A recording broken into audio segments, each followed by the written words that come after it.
Hello dear students, કેમ છો બધા? મજામાં ને? યસ, દરેક વિદ્યાર્થીનું સ્વાગત છે આપણી YouTube channel Kanejiya sir. Yes, તો વિદ્યાર્થીઓ, આજે આપણે એક નવા સબ્જેક્ટની ચર્ચા કરવાની છે. એ સબ્જેક્ટ તમારી નજર સામે છે જ ડિઝાસ્ટર મેનેજમેન્ટ. ઓકે, તો વિદ્યાર્થીઓ, તમને બધાને ખ્યાલ જ હોય કે પર્યાવરણના ભાગ સ્વરૂપે જે ઇમ્પોર્ટન્ટ સબ્જેક્ટ છે, જે આવનારી તમામ કોમ્પિટિટિવ એક્ઝામમાં આવવાનો છે, એ સબ્જેક્ટનું નામ છે ડિઝાસ્ટર મેનેજમેન્ટ. યસ વિદ્યાર્થીઓ, ડિઝાસ્ટર મેનેજમેન્ટ એટલે કે આપત્તિ વ્યવસ્થાપન, જે વિષય પર્યાવરણનો જ ભાગ છે. ચલો, તો આજે આ સરસ મજાના વિષયની ચર્ચા કરીશું. બે ભાગમાં આપણે ચર્ચા કરીશું. પહેલા હું તમને ડિટેલમાં થિયરી શીખવાડીશ, સમજાવીશ, અને પછી લાસ્ટમાં આપણે એમસીક્યુ સ્વરૂપે પ્રેક્ટિસ કરીશું. ચલો, તો આજના લેક્ચર્સમાં જોડાયેલા રહેજો. અને હા, જો તમે આપણી યુટ્યુબ ચેનલ સબસ્ક્રાઇબ ન કરી હોય તો ફટાફટ સબસ્ક્રાઇબ પણ કરી શકો છો.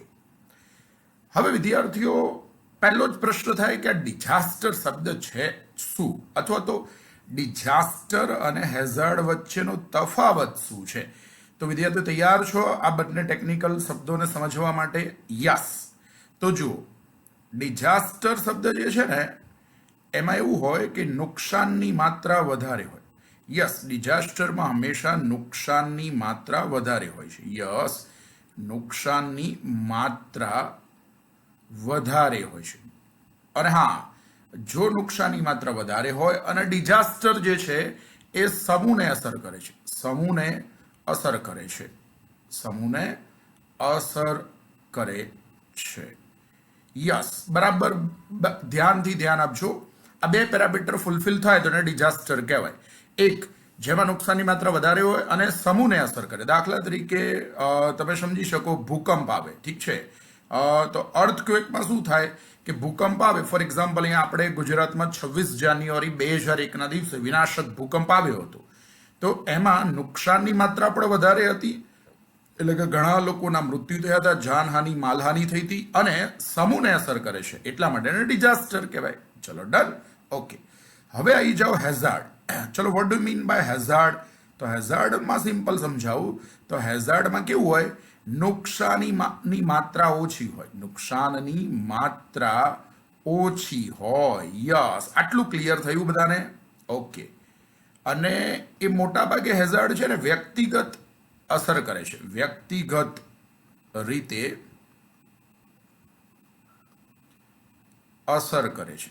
સિમ્પલ સમજીએ. દાખલા તરીકે કોઈ વ્યક્તિ રસોડામાં રસોઈ કરતી વખતે દાઝી જાય છે. રસોડામાં એક વ્યક્તિ દાઝે છે, રસોડામાં એક વ્યક્તિ દાઝે છે.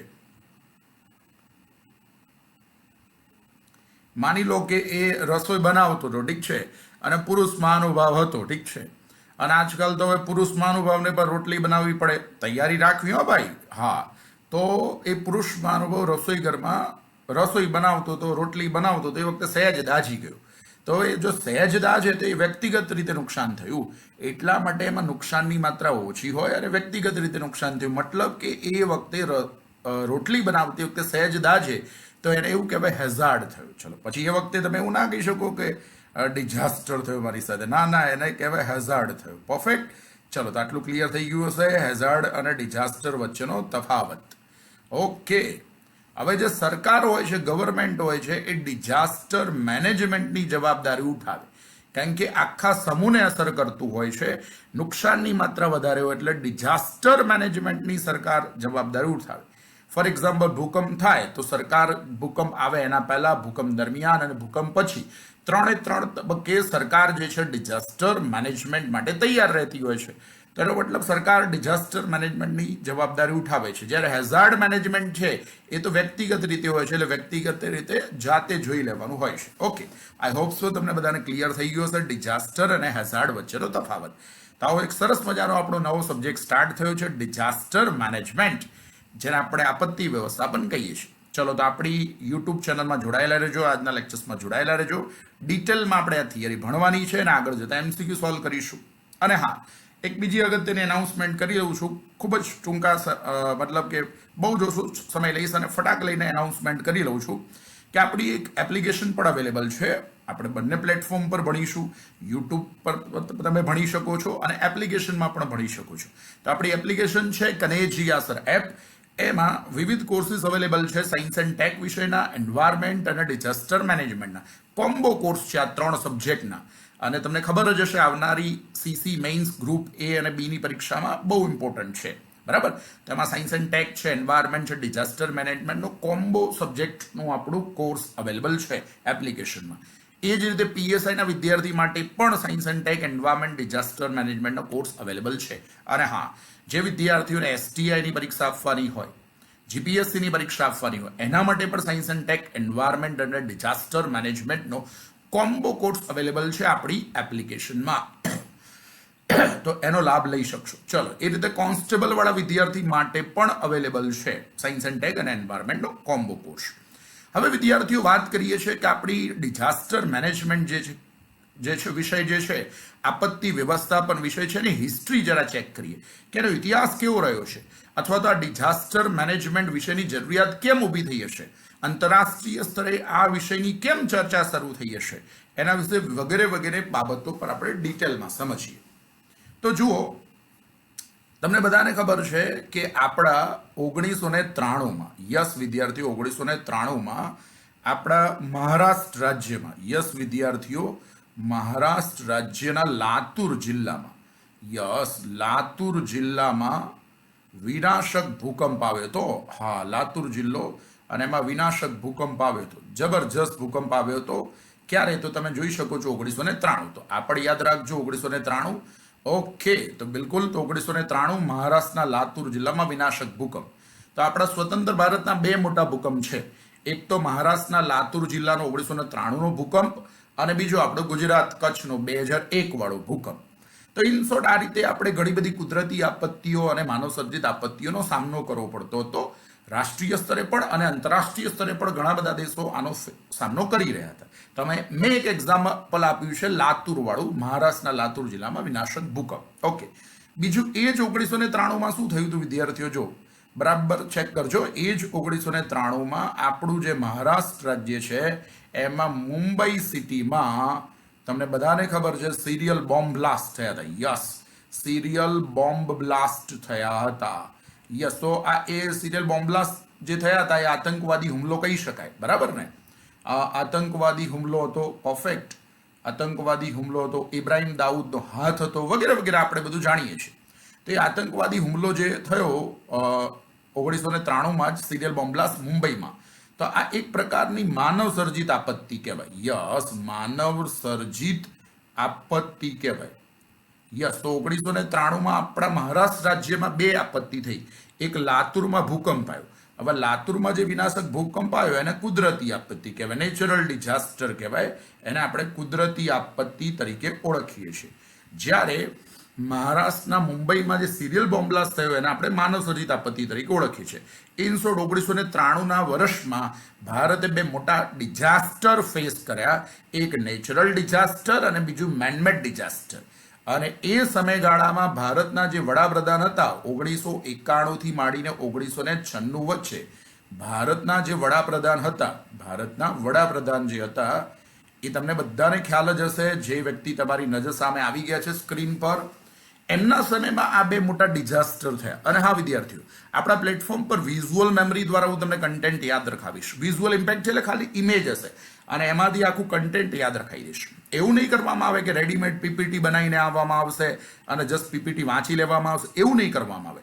આપણા પ્લેટફોર્મ પર એવું કરવામાં આવશે કે કોઈ આકૃતિ હશે, કોઈ ઇમેજ હશે, ફોટો હશે તમારી નજર સામે, અને એમાંથી કન્ટેન્ટ કઈ રીતે યાદ રાખી શકાય, કઈ રીતે કન્ટેન્ટને રિકોલ કરી શકાય, એ મેથડ હું એટલે કે કનેજિયા સર તમને શીખવાડીશ. તો જુઓ, 1991થી માંડીને 1996 વચ્ચે ભારતના જે વડાપ્રધાન હતા એ હતા PV Narsinh Rao. PV Narsinh Rao. Yes, તો પીવી નરસિંહ રાવના સમયમાં ભારતે 2 ડિઝાસ્ટર ફેસ કર્યા. 1993માં એક નેચરલ ડિઝાસ્ટર, મહારાષ્ટ્રના લાતુરમાં ભૂકંપ, અને 1993માં સિરિયલ બોમ્બ બ્લાસ્ટ એટલે કે આતંકવાદી હુમલો એટલે કે માનવ સર્જિત આપત્તિ. તો ઇન શોર્ટ આવી આપત્તિઓનો સામનો કરવો પડ્યો ભારતે એટલે કે પીવી નરસિંહ રાવના સમયમાં. તો સ્વાભાવિકપણે ભારતને હવે સ્વાભાવિકપણે વસ્તુ છે કે ભારતને ડેફિનેટલી હવે ડિઝાસ્ટર મેનેજમેન્ટમાં રસ પડશે, આપત્તિ વ્યવસ્થાપનમાં રસ પડશે. સ્વાભાવિકપણે કારણ કે ગુજરાતી કહેવત છે ને કે દાઝેલો દૂધનો દાઝેલો છાસ પણ ફૂકી ફૂકીને પીવો કે કહેવત હોય છે, ઠીક છે. યસ, તો એનો મતલબ આપણે આ ટાઈપની આપત્તિ ફેસ કરવી પડી હતી, બરાબર. એટલા માટે સ્વાભાવિક પણ આપણે ડિઝાસ્ટર મેનેજમેન્ટમાં રસ લઈશું. અને એ જ સમયે એટલે કે 1994માં પ્રથમ આંતરરાષ્ટ્રીય ડિઝાસ્ટર મેનેજમેન્ટનું સંમેલન થાય છે. યસ, આપત્તિ વ્યવસ્થાપનનું પ્રથમ આંતરરાષ્ટ્રીય સંમેલન એટલે તમારા માટે મોસ્ટ આઈએમપી પરીક્ષાલક્ષી પ્રશ્ન થઈ જાય. અને એનું નામ છે યોકોહોમા સંમેલન 1994. યસ વિદ્યાર્થીઓ, યોકોહોમા સંમેલન 1994 મોસ્ટ આઈએમપી પ્રશ્ન છે.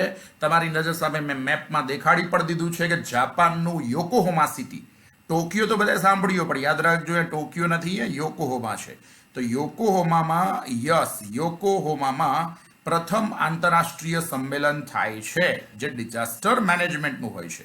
અને સ્વાભાવિકપણે એનું આયોજન કોણ કરે? તો યુનાઇટેડ નેશન જ કરે ને ભાઈ. આંતરરાષ્ટ્રીય સ્તરે કોઈ સંમેલન હોય તેનું આયોજન યુનાઇટેડ નેશન દ્વારા થતું હોય. અને એમાં ભારત ડેફિનેટલી ભાગ લેશે જ, કારણ કે ભારત યુનાઇટેડ નેશનનું સભ્ય દેશ છે પહેલાથી જ, 1945થી જ. એટલે સ્વાભાવિકપણે ભારત યોકોહોમા સંમેલનમાં ભાગ લેશે. અને ભારત વતી કયા વડાપ્રધાને યોકોહોમા સંમેલન જે 1994માં થયું એમાં ભાગ લીધો હતો તેવો પૂછે તો તમારો જવાબ આવશે પીવી નરસિમ્હા રાવ. પીવી નરસિમ્હા રાવ સાહેબે, એટલે કે 91 થી 96 વચ્ચે આપણા જે વડાપ્રધાન પીવી નરસિમ્હા રાવ હતા, એમણે યોકોહોમા સંમેલનમાં ભાગ લીધો. આ મોસ્ટ આઈએમપી પરીક્ષાલક્ષી પ્રશ્ન થઈ ગયો યોકોહોમા. અને યોકોહોમા સિટી પણ મસ્ત યાદ રહી જાય એવું છે. ઇવન વિદ્યાર્થીઓ તમને એકદમ ક્યુરિયસ બંદા હોય તો યોકોહોમા વિદ્યાર્થીઓ ટાયરની કંપની પણ છે. આજની તારીખમાં પણ 4 વ્હીલરના જે ટાયર હોય છે એમાં એક યોકોહોમા કંપની હોય છે. ઇવન તમે તમારા સિટી અમદાવાદ, સુરત કે બરોડામાં, રાજકોટમાં કે ઇવન જુનાગઢમાં તમે જોયું હશે કે જે ટાયર બનાવતી મેન્યુફેક્ચરિંગ કંપનીઓ હોય છે, બરાબર. હા, તો એમાં એક કંપની હોય છે, તમે સાંભળી જશે, એનું નામ છે યોકોહોમા. યસ, એકચ્યુઅલમાં યોકોહોમા છે ને સિટીનું નામ છે જાપાનનું. સરસ, આટલું યાદ રહ્યું હશે. હવે આ સંમેલનમાં ભારતે વાંચતે ગાજતે ભાગ લીધો. હવે પાછો પ્રશ્ન થાય કે સાહેબ જાપાનને કેમ રસ હશે, અથવા તો જાપાને ડિઝાસ્ટર મેનેજમેન્ટનું પ્રથમ આંતરરાષ્ટ્રીય સંમેલન કરવા માટે પ્લેટફોર્મ કેમ આપ્યું હશે? તો સ્વાભાવિકપણે એ મુસીબતનો મારેલો દેશ છે. જાપાન દુનિયાનો એકમાત્ર એવો દેશ છે કે જે ફ્રિકવન્ટલી નેચરલ ડિઝાસ્ટર પણ ફેસ કરે છે અને એને દુનિયાનું સૌથી મોટામાં મોટી માનવ સર્જિત આપત્તિ એટલે કે હિરોશીમા નાગાસાકી વાળો પરમાણુ હુમલો પણ જાપાને સહન કરેલો છે. તો સ્વાભાવિકપણે જાપાને બહુ જ વેઠવું પડ્યું છે. તો સ્વાભાવિકપણે જાપાનના ડિઝાસ્ટર મેનેજમેન્ટની ચર્ચા કરવામાં સૌથી પહેલા રસ હોય. એટલે જાપાનની તો ઓલવેઝ હા જ હોય. અરે આપણા ગામમાં પણ નથી હોતું, જોતા હો છો. ગામમાં કોઈ વ્યક્તિને જો કોઈ પ્રોબ્લેમ હોય, એવી જ કોઈ સાર્વજનિક બાબતની ચર્ચા ગામમાં થાય તો તરત જ પેલો ભાઈ કેવું હા પાડે છે, ના વાત સાચી છે તમારી, હો ભાઈ, કે વાત સાચી, આપણા ગામમાં અથવા આપણા સમાજમાં પ્રોબ્લેમ ચાલે છે તો આ પ્રશ્નને દૂર કરવો જોઈએ. તો બસ એવું જ હતું, જાપાનને પણ ડિઝાસ્ટર મેનેજમેન્ટના પ્રશ્નો સોલ્વ કરવામાં રસ હોય જ ને. હવે એનું એક વૈજ્ઞાનિક કારણ છે, જીઓગ્રાફિકલ કારણ છે, ભૌગોલિક કારણ છે કે ભાઈ જાપાન કેમ આટલું બધું હેરાન થાય છે કુદરતી આપત્તિમાં. તો વિદ્યાર્થીઓ, જાપાન જે છે ને રિંગ ઓફ ફાયરમાં આવે છે. Yes, ring of fire. આ રિંગ ઓફ ફાયર એક ટેકનિકલ વર્ડ છે. રિંગ ઓફ ફાયર જે છે તમે જોઈ શકો છો, એ નકશો દર્શાવેલો છે કે જે પેસિફિક મહાસાગર છે એ પેસિફિક મહાસાગરમાં રિંગ ઓફ ફાયર આવેલી છે. ઓકે, પેસિફિક મહાસાગરમાં આ રિંગ ઓફ ફાયર આવેલી છે. અને આ રિંગ ઓફ ફાયરમાં જે પણ કન્ટ્રી આવે છે એવા કન્ટ્રી છે કે જ્યાં ફ્રિકવન્ટલી ભૂકંપ પણ આવે છે, ફ્રિકવન્ટલી સુનામી પણ આવે છે. યસ, અને ફ્રિકવન્ટલી ત્યાં જ્વાળામુખી પણ એક્ટિવેટ થાય છે. યસ વિદ્યાર્થીઓ, આ બધા જોખમ છે અને એને જ કહેવાય છે આપણે રિંગ ઓફ ફાયરના કન્ટ્રી. અને શું જાપાન રિંગ ઓફ ફાયરમાં આવે છે? આ ડેફિનેટલી જાપાન રિંગ ઓફ ફાયરમાં આવે છે. જોઈ લો, તમારી નજર સામે છે જ. તો જાપાન જે છે રિંગ ઓફ ફાયરમાં આવે છે. એટલા માટે જાપાનમાં ભૂકંપ, સુનામી અને જ્વાળામુખી એક્ટિવ થવાની સંભાવના સૌથી વધારે છે. તો સ્વાભાવિકપણે જાપાન આમાં રસ લે જ. હા, યસ, બિલકુલ સ્વાભાવિકપણે જાપાન આમાં રસ લે છે. રિંગ ઓફ ફાયરના બીજા બધા કન્ટ્રી પણ હું તમને જણાવું છું કે રિંગ ઓફ ફાયરમાં કયા કયા કન્ટ્રી આવે છે જે પેસિફિક મહાસાગરના છે. આખી રિંગ બને છે. જો એમાં અગ્નિ એશિયાઈ દેશો બધા આવે. હા, અગ્નિ એશિયાઈ દેશો આવે. ભારત ના આવે, પણ અગ્નિ એશિયાઈ દેશોમાં મલેશિયા છે, ઇન્ડોનેશિયા છે, થાઈલેન્ડ છે. તો થાઈલેન્ડ પણ વિદ્યાર્થીઓ રિંગ ઓફ ફાયરમાં આવ્યો ભાઈ. હા, ધ્યાન રાખજો પુરુષ મહાનુભાવો. ઓકે સાહેબ, થાઈલેન્ડની ટ્રીપ હવે કેન્સલ રાખીએ. ફરીથી રિપીટ કરું છું, પુરુષ મહાનુભાવો જેટલા પણ આપણા લેક્ચર્સમાં જોડાયેલા છે ધ્યાન રાખજો. થાઈલેન્ડ પણ રિંગ ઓફ ફાયરમાં આવે છે. એટલે થાઈલેન્ડમાં પણ ભૂકંપ, જ્વાળામુખી અને સુનામી ફ્રિકવન્ટલી આવી શકે છે. એટલા માટે પુરુષ મહાનુભાવે મનોમન નક્કી કરી દીધું તો સાહેબ થાઈલેન્ડની ટ્રીપ કેન્સલ. ઓકે, ચલો હવે આપણે આગળ વધી જવાનું છે. મલેશિયા છે, ઇન્ડોનેશિયા છે, થાઈલેન્ડ છે, સિંગાપોર છે, યસ, જાપાન છે, ન્યુઝીલેન્ડ છે, યસ, જાપાન છે, ન્યુઝીલેન્ડ છે, યસ. આ બધા જે છે રિંગ ઓફ ફાયરમાં આવે છે. ઇવન ફિલિપાઇન્સ પણ તમે સાંભળ્યો હશો. યસ, ફિલિપાઇન્સ છે. યસ, તો આ બધા કન્ટ્રી છે રિંગ ઓફ ફાયરમાં આવે છે. એટલે સ્વાભાવિક પડે ત્યાં ભૂકંપ છે, જ્વાળામુખી છે, એક્ટિવ થવાની સંભાવના વધારે છે. Yes, Malaysia, Indonesia, Thailand, Singapore, Japan, New Zealand, Philippines વગેરે વગેરે. ચલો, તો સ્વાભાવિક પડે તો જાપાન રિંગ ઓફ ફાયરમાં આવે છે. એટલા માટે જાપાનને રસ હોય જ ડિઝાસ્ટર મેનેજમેન્ટની ચર્ચા કરવા માટે. એટલે પહેલું સંમેલન જે ભરાયું એનું નામ છે યોકોહામા સંમેલન 1994. એમાં ભારત દેશે ભાગ લીધો. હવે એમાં પીવી નરસિંહ મહારાવે ભાગ લીધો. એમાં એવો એજન્ડા હતો કે ભાઈ દરેક દેશ પોતાના દેશમાં જઈને ડિઝાસ્ટર મેનેજમેન્ટ માટેનો, આપત્તિ વ્યવસ્થાપન માટેનો કાયદો લાવવા માટે પ્રયત્ન કરશે. પરંતુ શું ભારત સરકારે તરત જ ડિઝાસ્ટર મેનેજમેન્ટનો કાયદો લાવી દીધો હતો? આવો પ્રશ્ન થતો હશે. તો તમારા પ્રશ્નનો જવાબ આપું છું, ના. ભારત સરકારે ડિઝાસ્ટર મેનેજમેન્ટનો કાયદો જલ્દી લાવ્યો નહોતો. છેક 2005માં આવ્યો હતો. એનો મતલબ કે આપણે કાયદો લાવવા માટે થોડા લેટ થયા. કંઈ વાંધો નહીં. તો આખી સિક્વન્સ સમજવા માટે પ્રયત્ન કરીએ, ક્રોનોલોજી સમજવા માટે પ્રયત્ન કરીએ. તો પછી શું થયું કે 1999 આવ્યું. અને 1999માં ભગવાને યાદ અપાયું આપણને કે યાર તમારે બધાને ડિઝાસ્ટર મેનેજમેન્ટનો કાયદો લાવવાનો છે ને, બાકી છે, જરા ધ્યાન રાખો એમ. એટલે ભગવાને 1999માં એવું યાદ અપાયું કે આપણું જે પૂર્વીય તટ ઉપર આવેલું એક રાજ્ય છે ઓરિસ્સા, તે ઓરિસ્સામાં સુપર સાયક્લોન આવ્યું હતું. હા, ઓરિસ્સામાં સુપર સાયક્લોન આવ્યું હતું, ચક્રાવાત આવ્યું હતું, ખતરનાક. અને એમાં જાનહાનિ અને માલહાનિ થઈ હતી. માલહાનિ અને જાનહાનિ થઈ હતી. ઘણા બધા લોકોના મૃત્યુ પણ થયા હતા. ઓકે, તો આ ટાઈપનું આપણને 1999માં ફેસ કરવું પડ્યું હતું. હવે એ વખતે 1999માં ગવર્મેન્ટે એવું ડિસાઇડ કર્યું, ઠીક છે, તો ગવર્મેન્ટ કંઈક તો હવે વિચારશે. એટલે 1999માં ભારતમાં ડિઝાસ્ટર મેનેજમેન્ટનો કાયદો કેવો હોવો જોઈએ તે નક્કી કરવા માટે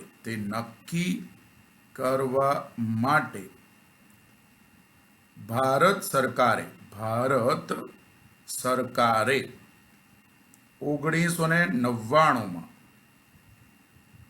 યસ વિદ્યાર્થીઓ, ભારત સરકારે 1999માં, યસ વિદ્યાર્થીઓ, ભારત સરકારે 1999માં હાઈ પાવર કમિટીનું ગઠન કર્યું.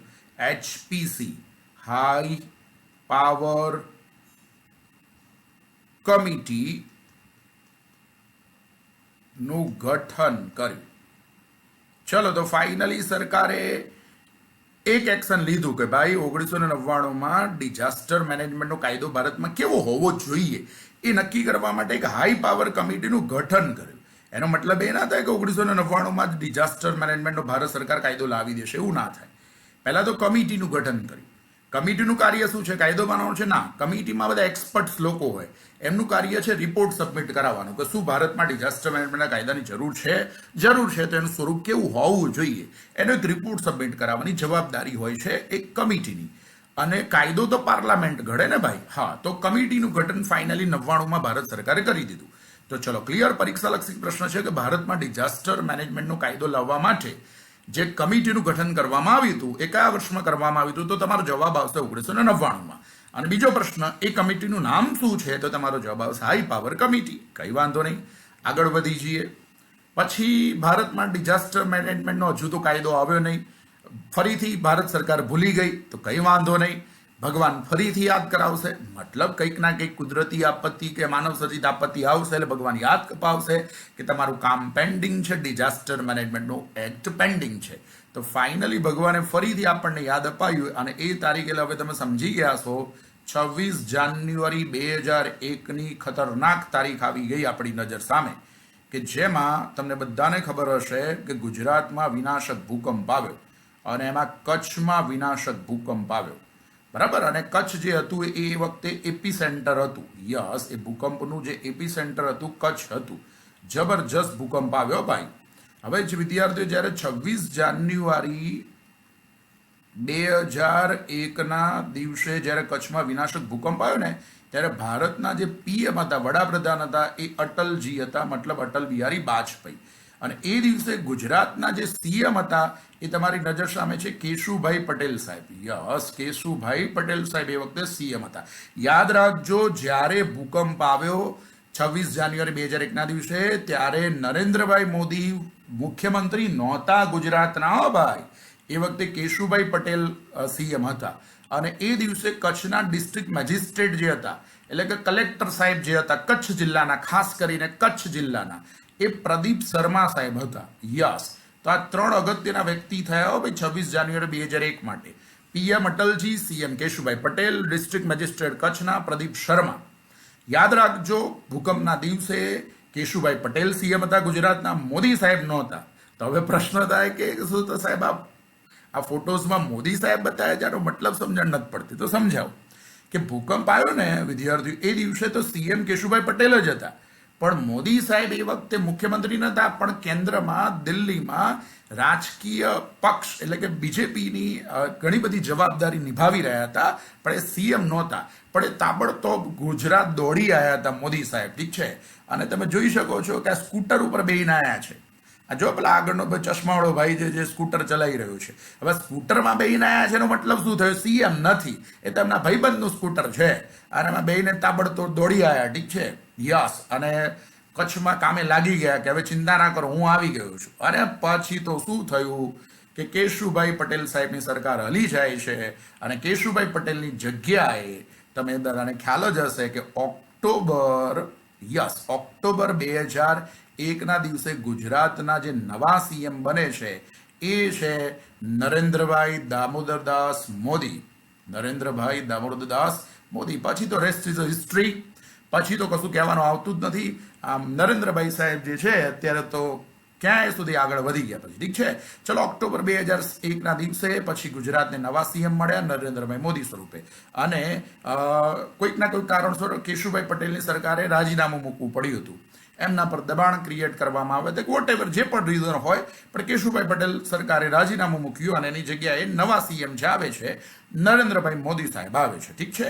ઓકે, હવે મોદી સાહેબને તમને બધાને આદત ખબર જ છે કે મોદી સાહેબ શું કરે, એમને આપત્તિમાં પણ અવસર દેખાય. એટલા માટે મોદી સાહેબને ડાયલોગ છે ને, આપદા કો અવસર મેં પરિવર્તિત કરી દીજીએ. તો એનો મતલબ મોદી સાહેબ તો પાછા પડવાના જ નથી. હવે શું થયું? જુઓ, ડિઝાસ્ટર મેનેજમેન્ટનો કાયદો લાવવા માટે ભારત સરકાર પ્રયત્ન કરી રહી હતી વિદ્યાર્થીઓ, અને બાજી મારી જશે ગુજરાત સરકાર, મોદી સરકાર, નરેન્દ્ર દામોદરદાસ મોદી બાજી મારી જશે. ફરીથી રિપીટ કરું, ડિઝાસ્ટર મેનેજમેન્ટનો કાયદો લાવવા માટે પ્રયત્ન ચાલુ હતો ભારત સરકારનો અને બાજી મારી જાય છે ગુજરાત સરકાર. અને ગુજરાત સરકાર 2002માં ગુજરાત આપત્તિ વ્યવસ્થાપન નીતિનું ઘડતર કરે છે. યસ, ગુજરાત આપત્તિ આપત્તિ વ્યવસ્થાપન નીતિનું ઘડતર કરવામાં આવે છે 2002માં. ઓકે, એને ઇંગ્લિશમાં કહેવું તો આ રીતે કહેવાય, ગુજરાત ડિઝાસ્ટર મેનેજમેન્ટ પોલિસી. અને યાદ રાખજો, આ પોલિસી જે છે 2002માં આવી, ત્યારે સ્વાભાવિક પડે સીએમ નરેન્દ્રભાઈ મોદી જ થાય. ઓકે, અને 2003માં તો તરત જ આપણે કાયદો પણ લાવી દીધો, જેને કહેવાય ગુજરાત આપત્તિ વ્યવસ્થાપન કાયદો 2003. ઓકે, જેને આપણે કહીએ છીએ ગુજરાત ડિઝાસ્ટર મેનેજમેન્ટ એક્ટ 2003. તો આટલું યાદ રહી ગયું. અને આ બંને વસ્તુ આપણા મોદી સાહેબના સમયમાં થયું છે. મતલબ મોદીજી એઝ સીએમ. પાછા મોદીજીના પાછા બે કિરદાર રહ્યા છે અત્યાર સુધી, મોદી એઝ સીએમ ને મોદી એઝ પીએમ. અહીંયા વાત થઈ રહી છે મોદીજી એઝ સીએમ. ચલો ક્લિયર. તો આ યાદ રાખજો, ખાસ પરફેક્ટ યાદ રાખજો. ભૂકંપ આવ્યો એ દિવસે કેશુભાઈ પટેલ આપણા સીએમ હતા, પીએમ અટલજી હતા, ડિસ્ટ્રિક્ટ મેજિસ્ટ્રેટ પ્રદીપ શર્મા સાહેબ હતા. પછી કેશુભાઈ પટેલ સરકારે રાજીનામું મૂકવું પડ્યું. નવા સીએમ ઓક્ટોબર 2001માં બને છે નરેન્દ્રભાઈ દામોદરદાસ મોદી. 2002માં ગુજરાત આપત્તિ વ્યવસ્થાપન નીતિનું ઘડતર અને 2003માં ગુજરાત આપત્તિ વ્યવસ્થાપન કાયદાનું ઘડતર. અને વિદ્યાર્થીઓ, ગુજરાત ભારતનું એકમાત્ર એવું રાજ્ય છે કે જેના પાસે ડિઝાસ્ટર મેનેજમેન્ટનો અલગથી કાયદો છે. એટલા જ માટે ગુજરાત સરકારની કોમ્પિટિટિવ એક્ઝામમાં ડિઝાસ્ટર મેનેજમેન્ટ ઇમ્પોર્ટન્ટ બની જાય છે. ઓકે, હવે પેલું યાદ કરીએ કે ચલો ગુજરાત સરકારે તો બાજી માર દીધી, તો ભારત સરકારનું શું થશે? ડિઝાસ્ટર મેનેજમેન્ટનો કાયદો લાવવા માટે પ્રયત્ન કરતી હતી ને. તો હાલો, તો હવે ભગવાન ભારત સરકારને ફરીથી યાદ અપાવશે. એટલે ફરીથી એક કુદરતી આપત્તિ આવી અને એ તારીખ છે 26 ડિસેમ્બર 2004. અને આમ પણ 26 તારીખ આપણા માટે પનોતી છે જ. 26 જાન્યુઆરી 2001, 26 ડિસેમ્બર 2004 વિનાશક સુનામી આવી, ખતરનાક. હવે તમને બધાને ખબર હશે કે આ 26 ડિસેમ્બર 2004 વાળી જે સુનામી છે એ સદીની સૌથી મોટામાં મોટી સુનામી છે. હવે વિદ્યાર્થીઓ જોજો, આ 26 ડિસેમ્બર વાળી જે સુનામી છે ને, 26 ડિસેમ્બર 2004 વાળી સુનામી, અને એની શરૂઆત, સુનામીની શરૂઆત ઇન્ડોનેશિયાથી થઈ હતી. યસ, ઇન્ડોનેશિયાથી થઈ હતી. બોલો, હવે મને જવાબ આપો, ઇન્ડોનેશિયાથી શું સુનામી શરૂ થઈ શકે? અને આ તો આ સદીની 21મી સદીની સૌથી વિનાશક સુનામી છે. બિલકુલ ઇન્ડોનેશિયાથી સુનામીની શરૂઆત થઈ શકે છે, કારણ કે આગળ મેં સમજાયું એ રીતે ઇન્ડોનેશિયા રિંગ ઓફ ફાયરમાં આવે છે. અને રિંગ ઓફ ફાયરમાં જે કન્ટ્રી આવે, જોઈ લો અહીંયા આ રહ્યું ઇન્ડોનેશિયા, અને જે રિંગ ઓફ ફાયરમાં જે કન્ટ્રી આવે એ બધા કન્ટ્રી જે છે ત્યાં ભૂકંપ અને જ્વાળામુખી અને સુનામી આવવાની સંભાવના સૌથી વધારે છે. એટલા માટે સ્વાભાવિક પડે ઇન્ડોનેશિયા જે છે રિંગ ઓફ ફાયરમાં આવે છે, એટલે જોખમ વધારે જ હતું. તો ત્યાંથી સુનામી શરૂ થાય છે અને ભારત ઉપર એની ઇફેક્ટ આવશે. સમજ્યા ને? હવે તમને બધાને ખબર છે કે જે ઇન્ડોનેશિયા છે એ અગ્નિ એશિયાઈ દેશ છે. યસ, અગ્નિ એશિયાઈ દેશ છે. તો સ્વાભાવિક પડે ભારત પર એની ઇફેક્ટ આવે. અને ભારતના કયા ભાગ ઉપર એની ઇફેક્ટ આવે? હવે તમને વિશ્વના નકશામાં જોવાનું તો ઇન્ડોનેશિયા અહીંયા અગ્નિ એશિયાઈ દેશ છે, તો ત્યાંથી સુનામી શરૂ થાય તો ભારતના પૂર્વીય તટ ઉપર એની ઇફેક્ટ આવે. યસ, બિલકુલ વિદ્યાર્થીઓ, ભારતના પૂર્વીય તટ ઉપર એની વિપરીત અસર આવે. અને ક્યાં ક્યાં ઇફેક્ટ આવી હતી ખબર છે ને તમને? આ જે સુનામી આવી હતી 26 ડિસેમ્બર 2004 વાળી, તો એની જે વિપરીત અસરો આવે છે, એક તો સૌથી પહેલા અંદમાન નિકોબાર ટાપુ પર સૌથી ખતરનાક ઇફેક્ટ આવી હતી. પછી જે પૂર્વીય તટના રાજ્યો હોય એમાં તમિલનાડુ, એમાં ખતરનાક ઇફેક્ટ આવી હતી. પછી આંધ્રપ્રદેશ પર પણ ખતરનાક ઇફેક્ટ આવી હતી. ઓકે, અને પછી આગળ જતા ઓરિસ્સા ઉપર પણ ખતરનાક ઇફેક્ટ આવી હતી. નકશામાં તમે જુઓ એટલે ખબર પડી જાય. અને પશ્ચિમ બંગાળ એટલે કે વેસ્ટ બેંગોલ ઉપર પણ ખતરનાક ઇફેક્ટ આવી હતી. તો એક કેન્દ્ર શાસિત પ્રદેશ અને બાકી બધે રાજ્યો, તમિલનાડુ, આંધ્રપ્રદેશ, ઓરિસ્સા અને પશ્ચિમ બંગાળ પર સુનામીની વિપરીત અસર થઈ હતી. સુનામીની વિપરીત અસર થઈ હતી. બોલો ક્લિયર? અને આમ પણ તમે જોઈ શકો છો કે ભારતના પૂર્વીય તટ ઉપર સુનામીનું જોખમ વધારે છે, કારણ કે અગ્નેય એશિયાઈ દેશો જે મેં તમને કયા, ઇન્ડોનેશિયા, મલેશિયા, થાઈલેન્ડ, તે બધા રિંગ ઓફ ફાયરમાં છે. એટલે ત્યાંથી સુનામી જો શરૂ થાય તો આપણા ભારતના પૂર્વીય તટ ઉપર વધારે નુકસાન છે. એટલે પૂર્વીય તટ તમારે જોવાનું કે ત્યાં એટલી પ્રવાસનની એક્ટિવિટી પણ ડેવલપ નથી થઈ જેટલી પશ્ચિમ તટ ઉપર થઈ છે. હવે ગોવા ને બધું કેમ સુરક્ષિત છે, ગોવા, કેરળ ને આ બધું કેમ સુરક્ષિત છે? કારણ કે પશ્ચિમ તટ ઉપર છે. એટલે પશ્ચિમ તટ ઉપર જે છે ને એ સુનામીની ઇફેક્ટ ઓછી આવે. આપણું દીવ દમણ છે કે ગોવા છે કે પછી કેરળ છે, તો ત્યાં સુનામીની એટલી ઇફેક્ટ ના આવે કારણ કે પશ્ચિમ તટ છે. એટલે આ પશ્ચિમ તટ જે છે ને વધારે સુરક્ષિત વિસ્તાર કહી શકાય, વધારે સુરક્ષિત વિસ્તાર કહી શકાય. જ્યારે પૂર્વીય તટ જે છે એ વધારે જોખમી વિસ્તાર છે સુનામીના સંદર્ભમાં આપણે વાત કરી રહ્યા છીએ. એટલે અંદમાન નિકોબાર ટાપુ પર એ વખતે જબરજસ્ત નુકસાન થયું હતું વિદ્યાર્થીઓ 26 ડિસેમ્બર 2004ના દિવસે. આ તો શું બહુ ખબર ના પડે, કારણ કે અંદમાન નિકોબાર ટાપુ પર લોકો રહેતા નથી ને, ઓછી સંખ્યામાં રહે છે, એટલા માટે બહુ ખબર ના પડી. બાકી બહુ જ ભયંકર ખતરનાક નુકસાન થયું હતું. ઓકે, તમે જોઈ શકો છો સુનામીમાં કેવી તબાહી આવે છે, જોઈ શકો છો. અને હા, એ વખતે જ્યારે 26 ડિસેમ્બર 2004ના દિવસે જ્યારે સુનામી આવી ને, ત્યારે ભારતમાં સુનામીનું આગાહી માટેનું કોઈ કેન્દ્ર હતું નહીં. ના, એ વખતે નહોતું. પણ પછી તરત જ થોડા વર્ષોમાં પછી હૈદરાબાદ ખાતે સુનામીની આગાહીનું કેન્દ્ર શરૂ થાય છે. તો બીજો એક પ્રશ્ન થશે પરીક્ષાલક્ષી કે સુનામીની આગાહી થઈ શકે? હા, થઈ શકે. તો એની આગાહી માટેનું કેન્દ્ર ભારતમાં હાલ ક્યાં આવેલું છે? તો તમારો જવાબ આવશે હૈદરાબાદ. યસ, તો આપણા આઈએમપી પ્રશ્ન છે. યસ, તો સુનામીનું આગાહીનું કેન્દ્ર ક્યાં છે? તો હૈદરાબાદ. પણ યાદ રાખજો, 26 ડિસેમ્બર 2004ની વિનાશક સુનામી આવી ત્યારે આપણી જોડે સુનામીનું આગાહીનું કેન્દ્ર નહોતું, પણ પછી આપણે હૈદરાબાદ ખાતે શરૂ કર્યું. ચલો, આટલું બધું ભગવાને યાદ અપાયું કે ભાઈ ડિઝાસ્ટર મેનેજમેન્ટનો કાયદો કેટલો જરૂરી છે. એટલે ફાઇનલી યુપીએની સરકારે 2005માં, યુપીએની સરકાર એટલે તમને બધાને ખબર જ હશે, યુનાઇટેડ પ્રોગ્રેસ એસોસિએશન એટલે કોંગ્રેસ અને એના સાથી પક્ષોની સરકાર, ગઠબંધનવાળી સરકાર, એમાં 2005માં ડોક્ટર મનમોહન સિંઘ આપણા પ્રાઇમ મિનિસ્ટર હતા અને એમના સમયમાં ભારત સરકારે ડિઝાસ્ટર મેનેજમેન્ટનો ફાઇનલી કાયદો પસાર કરી દીધો સંસદમાં, પાર્લામેન્ટમાં. એનું નામ છે disaster management act, DM act, આપત્તિ વ્યવસ્થાપનનો કાયદો 2005. ચલો, clear? Done done done done. તો મસ્ત મજાનું યાદ રહી ગયું છે. ફાઇનલી ભારત સરકારનો પણ કાયદો આવી ગયો. તો આજના લેક્ચર્સમાં સરસ મજાનો આપણે ડિટેલમાં શીખ્યા. ગુજરાત સરકારનો કાયદો 2003માં આવ્યો, ડિઝાસ્ટર મેનેજમેન્ટ એક્ટ 2003 ગુજરાત સરકારનો, અને ભારત સરકારનો જે આવ્યો છે ડિઝાસ્ટર મેનેજમેન્ટ એક્ટ 2005માં ડોક્ટર મનમોહન સિંહની સરકારમાં. બોલો, મજો પડી ગયો ને? યસ, તો આવું સરસ મજાનું કન્ટેન્ટ આપણા પ્લેટફોર્મ પર તમને સતત શીખવાડવામાં આવશે, સમજાવવામાં આવશે. વિઝ્યુઅલ મેમરી આધારિત એક ઇમેજ આપવાની, તમારી નજર સામે રાખવાની, ઇમેજમાંથી બધું વિચારવાનું, એ પદ્ધતિથી જ આપણે ભણવાનું છે. કારણ કે વિઝ્યુઅલ મેમરી મનુષ્યની સૌથી સ્ટ્રોંગેસ્ટ મેમરી છે.